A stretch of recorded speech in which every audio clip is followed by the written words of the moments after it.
vamos a recibir a través de una línea telefónica, de una llamada telefónica, al abogado Pablo Solines. Él es integrante de la firma Solines y Asociados Abogados. Y es un experto en el tema que vamos a tratar. Esto es la protección de datos personales. Bienvenido, abogado Pablo Solines. Vamos a empezar.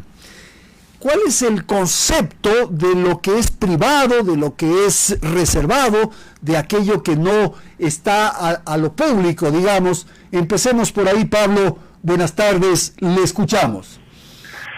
Gracias, Andrés. Un saludo a toda la audiencia. Un gusto poder estar nuevamente en tus micrófonos.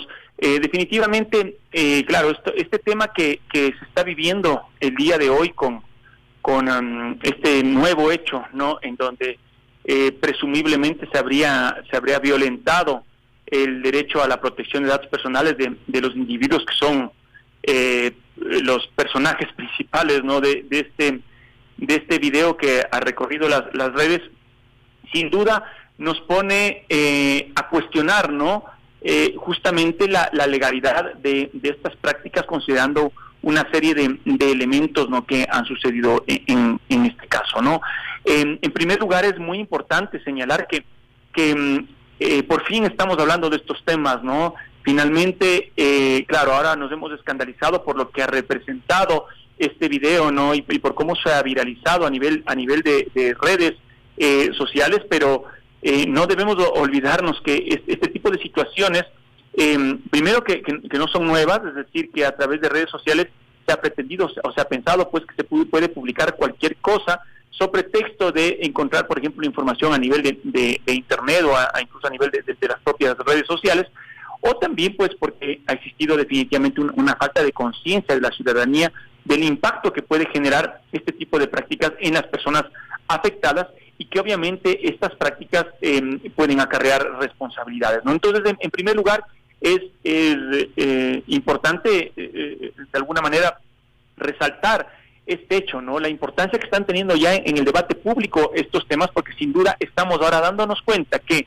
con una ley orgánica de protección de datos que ha entrado en vigencia hace un poco más de 2 años, ¿no? Y cuyo régimen sancionador administrativo acaba de recientemente entrar en vigencia, pues ya son temas que deben de preocupar no solo a las empresas del sector privado, sino también a entidades del sector público o a empresas privadas que actúan a nombre del Estado, no sea a través de concesiones o lo que fuese, ¿no? Porque justamente el derecho o la prerrogativa prevista en la Constitución de proteger la información o los datos personales de los ciudadanos está o tiene un alcance para todas las empresas y todas las instituciones y todas las personas, sea que sean funcionarios públicos o sea que se desenvuelvan en el ámbito privado, ¿no? Ahora, Pablo, tal vez algunas precisiones, algunos detalles. Por ejemplo, ahora está ya tan difundido esto que ponen cámaras en todo lado. Uno está en cualquier lugar y inmediatamente se tiene imágenes de lo ocurrido. Hace pocos días, la semana anterior me parece, se produjo un accidente en la bajada hacia Cumbayá, a la altura de Miravalle, y había una cámara que detectó claramente lo que un bus generó como consecuencia de un accidente. Entonces, todo el tiempo estamos siendo mirados, estamos siendo observados, estamos siendo grabados. Hay ahora mismo una noticia que también da cuenta de aquello. Dice que dueño de hostería de un motel en Tulcán es procesado por violación a la intimidad por instalar cámaras ocultas en las habitaciones. Entonces, claro, esto de la cantidad de imágenes, por favor, de cámaras que están en distintos lugares, por favor, Pablo. Sí, Andrés, esto que tú comentas es un tema, digamos, muy importante, porque las cámaras de videovigilancia lo que realizan es justamente captación de imágenes, ¿no? De imágenes de movimiento, pero estas imágenes que, de acuerdo a la ley, constituyen pues datos de carácter personal. Entonces, nosotros no tenemos que desprendernos de este concepto de intimidad que está muy arraigado al de los datos personales.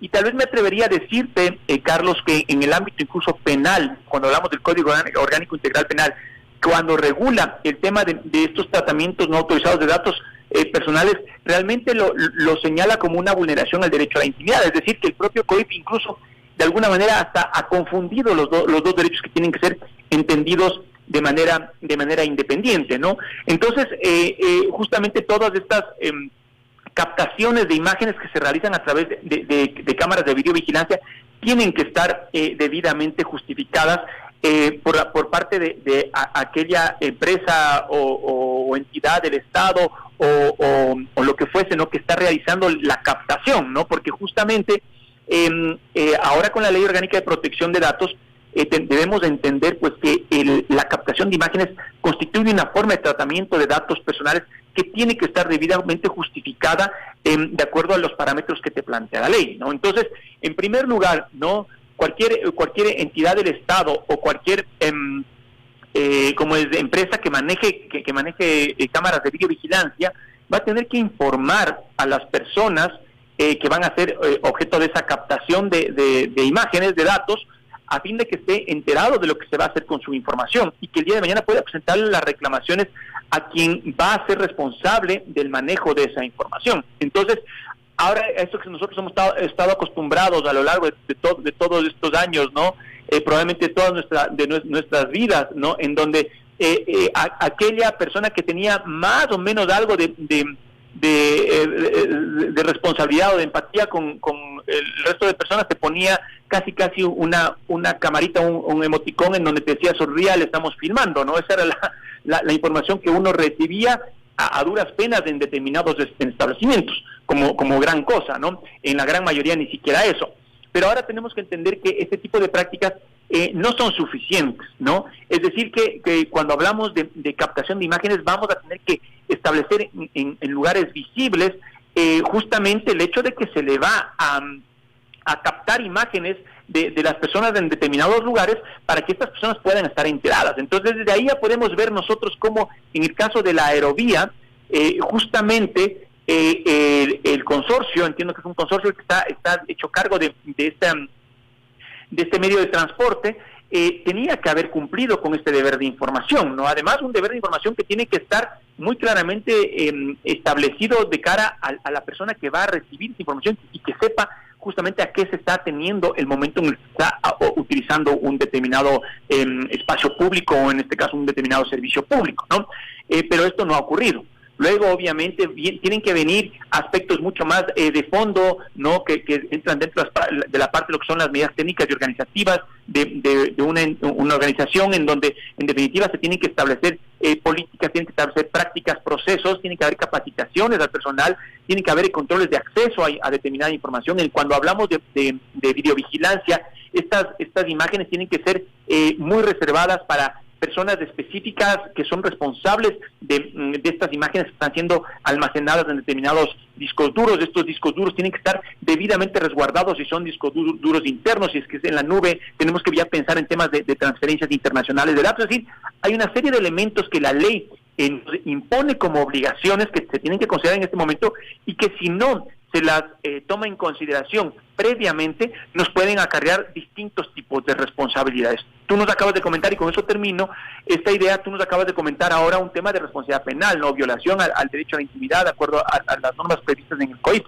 Pero estas no son las únicas, ¿no? Sin duda, estas personas que han sido objeto, digamos, de la filmación y de la difusión de estas imágenes a través de redes sociales por una falta de control adecuado de este consorcio, que era el responsable de las mismas, y tal vez eventualmente incluso hasta en última instancia el propio municipio, no habrá que ver cuál ha sido el alcance de las obligaciones y responsabilidades que tenía cada uno de estos sobre la base de esta información o de estos datos.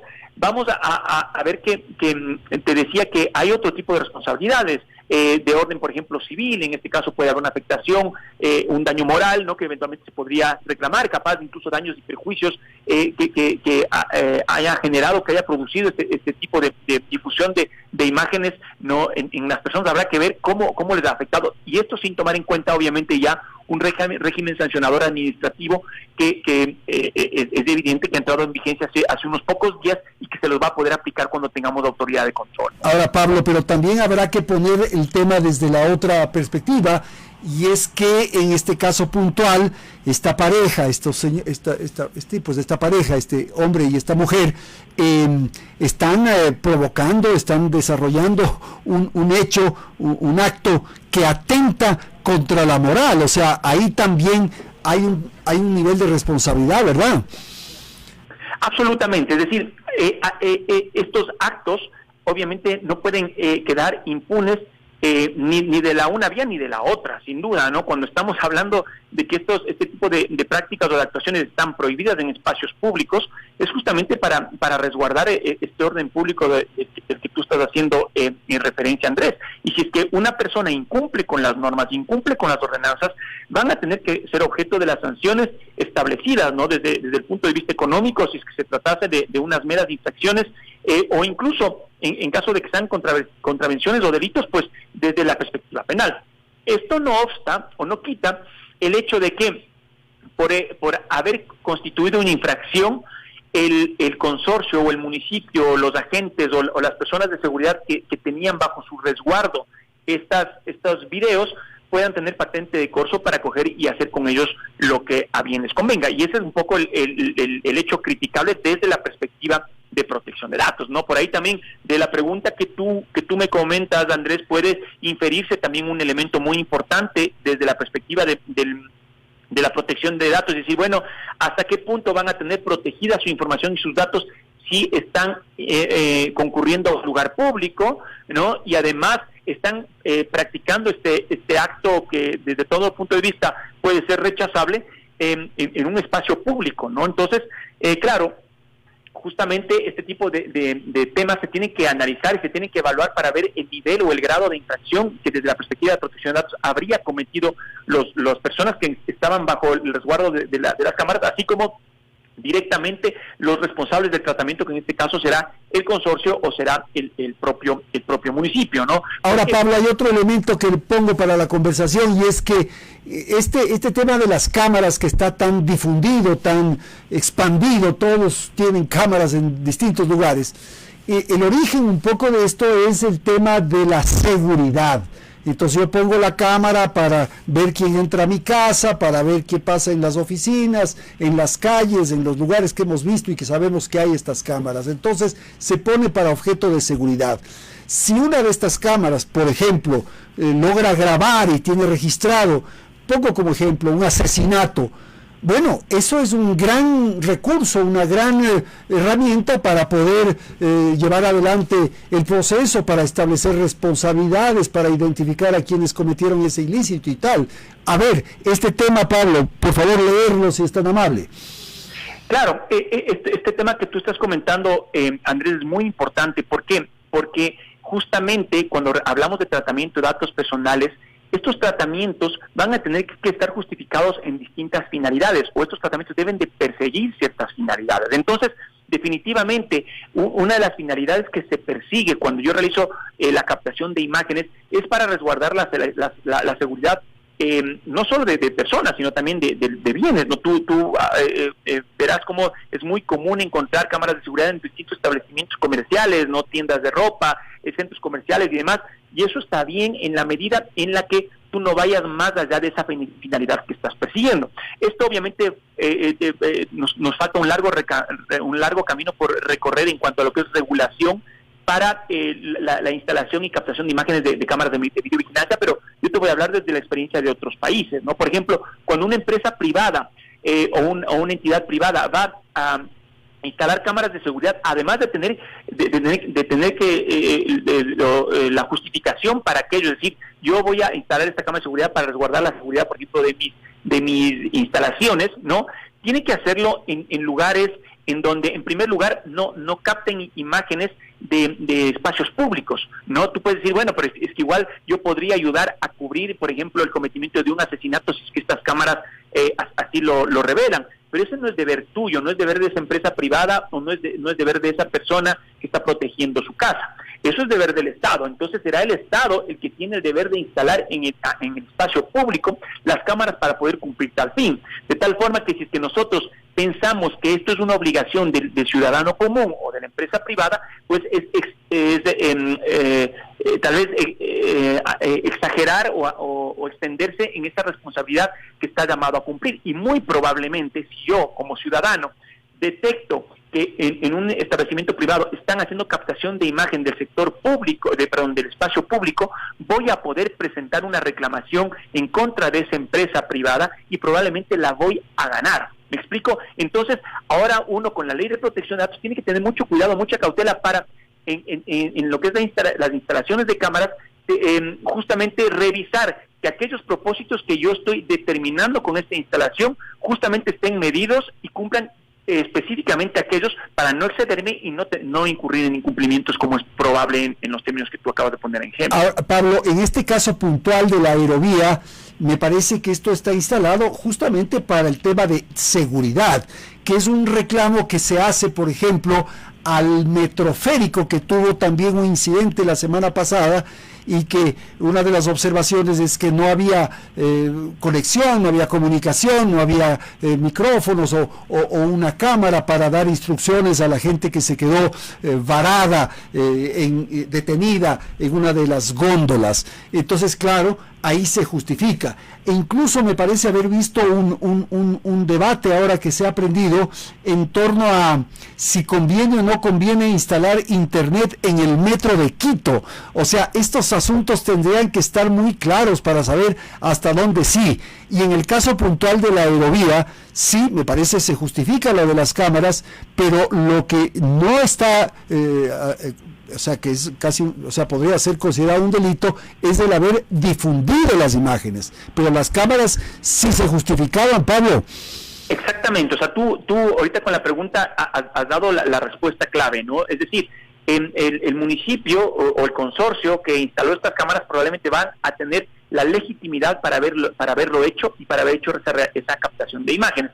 Ahora, esto no obsta a que cualquier tipo de utilización que se pueda hacer con esta información necesariamente va a estar justificado en el tema de la seguridad, y este es el gran problema que ha sucedido el día de hoy, ¿no? No solo hablemos de esta difusión, sino qué está pasando, por ejemplo, con esta captación de imágenes, cuánto tiempo se está conservando, para qué propósito se está conservando esta imagen, ¿no? Si es que el día de mañana es para que saquen en pantallas gigantes, como hacía una alcaldesa de una ciudad importante aquí, sacar en pantallas gigantes los rostros de los delincuentes, ¿no? Definitivamente esto es ir más allá del afán de seguridad de una ciudad, porque tú con eso no estás otorgando o dando más seguridad. Lo que estás es exponiendo información o datos personales, ¿no?, que te podrían acarrear responsabilidad, porque no vas a poder justificar ante la autoridad ese tipo de prácticas, ¿no? No se diga lo que ha pasado ahora, en donde se difunde un video en donde definitivamente la finalidad que persigue esa difusión es completamente excesiva a los propósitos de seguridad que tú comentas, y desde ese punto de vista, obviamente, para poder haber difundido y haber realizado esos actos o esos tratamientos de datos personales, debió de contar con el consentimiento de las personas que estaban allí, ¿no? Y que no ha sucedido, ¿no? Ahora, que lo hayan hecho en un espacio público es otra cuestión también cuestionable. Tú dices, bueno, si lo han hecho en un espacio público es porque básicamente las personas estaban dispuestas a que sus datos queden expuestos, pero no es tan así, ¿no? O sea, ya se tiene que ir analizando caso por caso, ¿no? Yo te pregunto, ¿qué pasa si es que, como esta pareja en el estadio, ¿no?, en donde está a sabiendas que hacen captaciones de imágenes en el estadio, pues se va con una pareja que aparentemente no era su esposa? No sé si tú recuerdas algún tiempo que se viralizó también algún video de estos, ¿no? Y te captaron. Bueno, tú estás en un estadio, estás en un lugar absolutamente público en donde te puede ver tu propia pareja o los familiares de tu pareja, los amigos de tu pareja, y estás expuesto y estás corriendo ese tipo de riesgos. Eso es un poco lo que en términos jurídicos se llama las expectativas razonables de privacidad, no de intimidad. Si tú mismo te expones, el día de mañana no puedes pretender que la ley te proteja en un nivel exagerado, ¿no? Si es que tú, no sé si recuerdas, hace algunos meses así mismo pasó que un policía golpeó un carro de una pareja que estaba parqueado en la vía pública y estaban teniendo relaciones sexuales, ¿no? Y resulta que el policía les grabó, ¿no? Y luego también se difundió estos videos, ¿no? Obviamente, si tú analizas desde la perspectiva de la expectativa razonable de privacidad, te vas a dar cuenta que el hecho de, aun cuando hayan estado en un vehículo, en el espacio público, el hecho de haber estado encerrados en un vehículo con seguros y en un momento, digamos, en donde no había gente, tal vez implicaba que las personas que estaban allí en esta situación no querían que se haga público este tema, ¿no? Entonces, claro, si a esto le sumas que en la aerovía no tenías un cartel informativo probablemente no adecuadamente establecido, donde se estaba indicando que se está tratando tus datos personales en los términos que se lo estaba haciendo para el resguardo de la seguridad de los bienes o lo que fuese, y porque aparentemente ellos se dan cuenta cuando alguien les habla en la cámara o cuando luego del acto regresan a ver que estaba la cámara allí, es decir, no había una información adecuada, estaba en un lugar en el que se encontraban ellos dos solos, entonces el hecho de que hayan estado en un espacio público no es una justificación de ninguna naturaleza para decir que entonces ahora se pueden hacer con estos videos básicamente lo que se ha hecho, ¿no? Muy bien, señor, muchísimas gracias entonces por haber conversado con nuestra audiencia sobre estos temas en atención a lo ocurrido con la pareja esta en el sistema de transporte de la aerovía en la ciudad de Guayaquil. Y claro, lo que hay alrededor de estas cámaras y de estos sistemas de videovigilancia, incluso las cámaras que hay en los celulares y las difusiones que se hacen en algunos casos con violación a las leyes. Ha sido el abogado Pablo Solines. Él es abogado en libre ejercicio, especialista en derecho de entretenimiento y medios, propiedad intelectual y nuevas tecnologías. Es socio de la firma Solines y Asociados Abogados,